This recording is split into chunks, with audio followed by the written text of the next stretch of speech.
नमस्कार प्रेक्षकांनो, मालिकांची दुनिया या चॅनलमध्ये तुमचे स्वागत आहे। घरोघरी मातीच्या चुली या मालिकेमध्ये आपण बघणार आहोत की आता इकडे जानकीला मात्र फोटो सापडलेला असतो, त्यामुळे आता ती ऐश्वर्याचा गळा पकडते। ऐश्वर्याला ती जाब विचारते, परंतु ऐश्वर्या तिला न सांगता तिथून पळण्याचा प्रयत्न करते।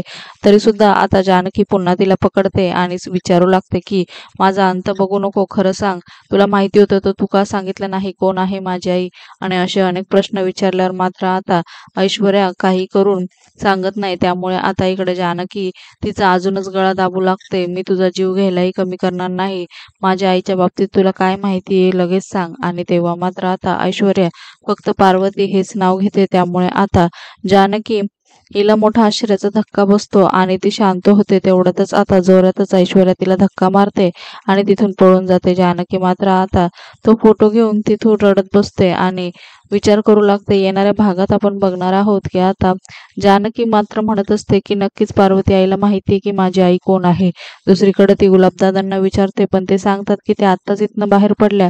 तर तेव्हा जानकी आणि ऋषिकेश मात्र दोघेही जण तिला शोधण्यासाठी बाहेर पडतात। जानकी एका मंदिरात पोहोचते, तिथे गुरुजींना विचारते, तुम्ही अशा बाईला कुठे पाहिलं आहे का जिने गुलाबी साडी घातली होती आणि 60च्या वयातली होती। तेवढ्यात गुरुजी म्हणतात, हो, आतमध्ये आहे ती मंदिरात। दुसरीकडे सारंग विचार करतो आणि ऐश्वर्याला सांगतो, जर का तिने काही सांगितलं आपल्याबद्दल तर आपलं काही खरं नाही। आणि आता ऐश्वर्या पण घाबरते। इकडे मात्र आता पार्वती सगळं काही सत्य जानकीला सांगेल का, हे मालिकेच्या येणाऱ्या भागांमध्ये आपल्याला बघायला मिळणार आहे। मालिकेच्या अशाच नवनवीन भागांसाठी आपल्या चॅनलला नक्की लाईक करा, शेअर करा, सबस्क्राईब करा।